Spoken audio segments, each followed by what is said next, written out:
Hello दोस्तों, यहाँ पे एक नए न्यूज़ के साथ हम लोग यहाँ पे ग्लोबल जो जियोपॉलिटिक्स है उसको जानेंगे। देखिए, अभी जो चल रहा है दुनिया में वर्ल्ड वॉर 3 का लेकर बहुत ज़्यादा आशंका चल रहा है और टेंशन चल रहा है। और ये टेंशन कब से हुआ है आप लोगों को पता होगा। रिसेंट में क्या हुआ, रिसेंट में जो वेनेजुएला के प्रेसिडेंट थे उनको यूएस के द्वारा कैप्चर कर लिया गया। ठीक है, तो यहाँ पे एक छोटा सा पोस्ट है। इस पोस्ट को देखने के बाद आपको ये समझ में आएगा, जो यूएस के प्रेसिडेंट है इन्होंने 50% जो है ना अपना मिलिट्री बजट जो है उसको बढ़ा दिया है। और अभी जो है, अभी यहाँ पे ये पहले आप क्लिप देखें, ये जो डोनाल्ड ट्रंप कह रहे हैं इसको थोड़ा सा सुने। Right now, we are going to do something on Greenland, whether they like it or not, because if we don't do it, Russia or China will take over Greenland, and we're not going to have Russia or China as a neighbor. Okay?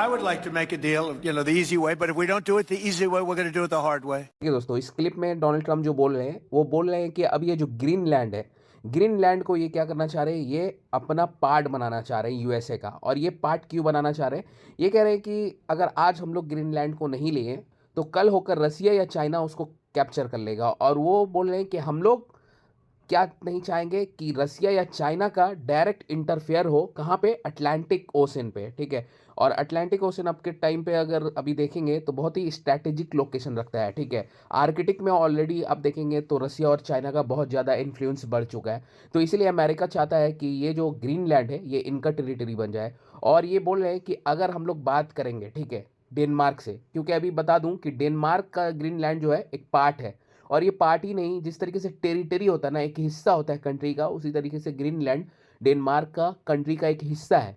तो वो बोल रहे हैं USA के Trump, ये कह रहे हैं कि अगर डेनमार्क सॉफ्ट टॉक से, मतलब नॉर्मली जो बैठक होता है उससे और कुछ म्यूचुअल अंडरस्टैंडिंग से अगर ग्रीनलैंड उनको दे दिया जाता है यूएसए को तो ठीक है, नहीं तो वो एक हार्ड इंस्टेंस भी ले सकते हैं। मतलब हार्ड इंस्टेंस से मतलब ये होता है कि ये वॉर करके या किसी तरीके से कैप्चर कर सकते हैं ग्रीनलैंड को। तो यहाँ पे जो एक ट्वीट जो बहुत फेमस हो रहा है डेनमार्क की तरफ से, इन्होंने कहा है, देखिए, अगर इस तरीके का कोई भी इंस्टेंस हुआ तो शूट फर्स्ट आस्क लेटर, मतलब पहले शूट करो। अपने मिलिट्री को ये ऑर्डर दे दिया गया है कि आप पहले शूट करो फिर बाद में क्वेश्चन पूछना। इस तरीके का मिलिट्री ऑर्डर क्या क्या है, डेनमार्क ने अपने जो भी ग्रीनलैंड में इनका जो फोर्स है उनको ये ऑर्डर दे दिया गया है। ठीक है, तो यहाँ पे दोस्तों एक और चीज़ जो अभी रिसेंट में हो गया है, बेला वन एक जहाज है, शिप है, जिसमें रसिया का फ्लैग लगा हुआ था, उसको यूएस ने कैप्चर कर लिया है। ठीक है, इसमें रसिया का कहना है कि देखिए, हम लोग कोई तरीके का इस्केलेशन नहीं चाह रहे, लेकिन अगर किसी भी तरीके से किसी भी कंट्री का हमारे जो इंटरनेशनल वाटर है, देखिए इंटरनेशनल वाटर क्या होता है ना, वहाँ पे किसी भी कंट्री का कोई कब्जा नहीं होता।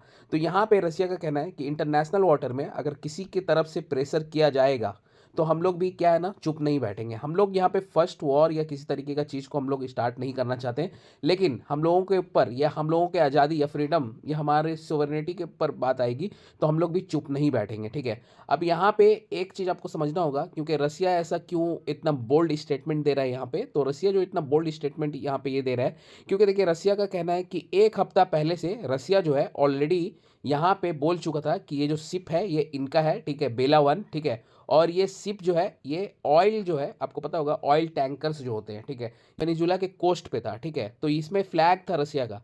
तो रसिया का कहना है कि ये डायरेक्ट जो है, डायरेक्ट कैप्चर है रसिया के ऊपर, और ये रसिया जो है चुप नहीं बैठेगा। अभी देखिए दोस्तों, अभी के टाइम पे जो रसिया है ना वो एक बहुत पावरफुल और स्ट्रांग कंट्री है। ठीक है, पूरी दुनिया में हो सकता है कि अमेरिका का दबदबा हो, लेकिन रसिया के सामने नहीं है।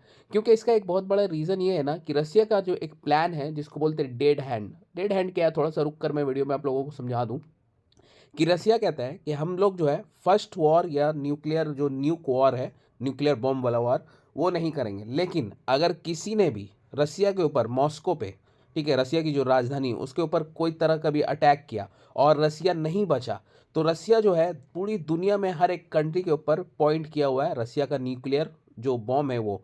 ठीक है, तो क्या होगा, अगर रसिया नहीं बचेगा तो पूरी दुनिया भी नहीं बचेगी, क्योंकि अगर रसिया खत्म होगा तो रसिया का वो जो डेड हैंड सिस्टम है वो ऑटोमेटिक एक्टिवेट हो जाएगा और पूरी दुनिया में फायर कर देगा न्यूक्लियर बॉम्ब। तो ये है रसिया का डेड हैंड बॉम्ब। तो इसी जो सिस्टम है, इसी सिस्टम को लेकर ये एक बहुत बड़ा डेंजरस स्टेप है रसिया का। इसीलिए क्या है ना कि रसिया किसी भी कंट्री से डरता नहीं है। ठीक है, तो यूएसए का दबदबा है, लेकिन रसिया भी बोल दिया है कि हमारे वेसल पे या हमारे टैंकर पे जिस तरीके का यूएसए का जो कैप्चर हुआ, क्योंकि उसमें जिसमें रसिया का फ्लैग लगा होता, ये एक बहुत बड़ा डेंजरस स्टेप ले सकता है, ठीक है। तो यहाँ पे रसिया का भी ये कहना है।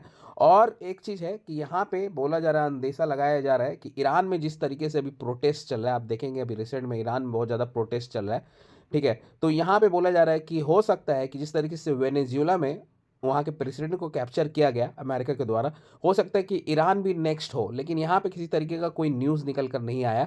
अभी जो न्यूज़ मेनली चल रहा है वो ग्रीनलैंड को लेकर चल रहा है। देखिए ग्रीनलैंड एक तरीके से देखा जाए तो बताया जा रहा है कि ग्रीनलैंड्स में ना एक इतना ज़्यादा रिसोर्स है, मिनरल रिसोर्स, जो ट्रिलियंस ऑफ डॉलर का है। लेकिन मेन रीज़न वो नहीं है अमेरिका का उसको कैप्चर करना है। अमेरिका का ये मेन रीज़न ये है कि यहाँ पे जो है ना रसिया या चाइना का कोई बहुत बड़ा इन्फ्लुएंस या डोमिनेंस नहीं चाहते वो लोग का कहना है अमेरिका का कि आज अगर अमेरिका ग्रीनलैंड को नहीं लेता है ना, तो कल होकर रसिया या चाइना ले ही लेंगे ग्रीनलैंड को। और वो अमेरिका नहीं चाहता है कि रसिया और चाइना इतना करीब रहे। अब यहाँ पे एक चीज़ आप रुक कर ये सोच सकते हैं कि अलास्का जो है, जो कि अमेरिका का पार्ट है, ये ऑलरेडी रसिया के बगल में है, ठीक है। आप देखेंगे यहाँ पे, तो यहाँ पे बहुत पास में है, तो क्यों ऐसा अमेरिका बोल रहा है कि ग्रीनलैंड नहीं दे सकते क्योंकि रसिया पास में आ जाएगा। तो रसिया तो ऑलरेडी देखिए अलास्का के बगल में है, तो अमेरिका के बगल में है, लेकिन अमेरिका का जो मेन लैंड है ना वो अलास्का से काफ़ी दूर है, ठीक है। तो रसिया इस हिसाब से काफ़ी दूर पड़ता है, ये एक रीज़न हो सकता है, ठीक है। और ग्रीनलैंड भी अगर देखेंगे तो वो भी काफ़ी दूर है, लेकिन कनाडा से सटा हुआ है। तो यहाँ पे ये भी रीज़न हो सकता है। दूसरा रीज़न ये होता है कि अगर ग्रीनलैंड में कल होकर रसिया या चाइना का, ठीक है, कैप्चर हो जाए, तो देखिए ये एक बहुत बड़ा फ्लाइट रूट भी है, ठीक है। जो भी नॉर्थ अमेरिकन फ्लाइट है ना वो ग्रीनलैंड से होकर ही यूरोपियन जो है टेरिटरी को जाती है, ठीक है। तो यहाँ पे एक बहुत बड़ा जो है जो फ्लाइट रूट है, वो इंटरनेशनल फ्लाइट रूट में किसी डोमिनेंस कंट्री का, रसिया या चाइना का कैप्चर हो जाना एक बहुत बड़ा रिस्क भी है। और दूसरा चीज़ है कि कल होकर देखिए अगर रसिया या चाइना किसी तरीके का भी कोई वॉर प्लान करना चाहेगी यूएस पे, तो ग्रीनलैंड जो है ना वो बहुत ज़्यादा ईजिली होगा और बहुत ईजिली एक्सेस मिल जाएगा इन लोगों को। अभी क्या है कि काफ़ी दूर है, ठीक है, चाइना और रसिया, और इनका जो भी न्यूक प्रोग्राम है वो भी इनसे काफ़ी दूर है। तो ये सारा रीज़न हो सकता है दोस्तों यहाँ पे। तो यहाँ पे लोगों का अंदाज़ा है, अभी यहाँ पे हम लोग ट्वीट देख रहे थे कि यहाँ पे बहुत सारा ट्वीट है। यहाँ पे तो डायरेक्ट किसी ने ट्वीट कर दिया है कि यहाँ पे देखिए वर्ल्ड वॉर 3 में 2 में कितने लोग मरे थे, ठीक है। यहाँ पे बोला जा रहा है कि यूएस का जो स्पेशल फोर्स है, ठीक है, बर्बाडेड रशियन फ्लैग वेसल, जो मैंने आपको बताया बेला 1, ठीक है, नॉर्थ अमेरिका शिप। देखिए किस तरीके से जो अमेरिकन जो ट्रूप है ये लोग क्या करें, कैप्चर करें। देखिए यहाँ पे थोड़ा सा आप देख सकते हैं, ये जो रसिया का ये जो शिप है इसको थोड़ा सा हम लोग देख लेते हैं। इस शिप को क्या किया गया है, कैप्चर कर लिया गया अमेरिका के द्वारा, ये एक है। दूसरा अगर आप देखेंगे वर्ल्ड वॉर 3 का जो जो मेन ये है, यहाँ पे अगर आप देखेंगे तो देखिए ग्रीनलैंड जो है ये बहुत बड़ा रीज़न बन सकता है वर्ल्ड वॉर 3 एस्केलेशन का, क्योंकि ग्रीनलैंड अभी जो है डेनमार्क के अंदर में है। और यूरोप की कुछ कंट्रीज़ है जिन्होंने कहा है कि अगर इस तरीके का अटैक अगर अमेरिका करता है, डायरेक्ट लेता है ग्रीनलैंड को डेनमार्क से, तो फिर ये लोग क्या करेंगे, इसके अगेंस्ट में आ जाएंगे अमेरिका के, ठीक है। तो अभी देखना ये होगा कि अगर इस तरीके का कोई भी एस्केलेशन होता है तो यूरोपियन कंट्री कौन से साइड में रहेगी, रसिया की या अमेरिका की, ये बहुत बड़ा क्वेश्चन है। और दूसरा क्वेश्चन है कि अभी जो इस तरीके का एस्केलेशन है तो ये कहाँ तक लेकर जा सकता है।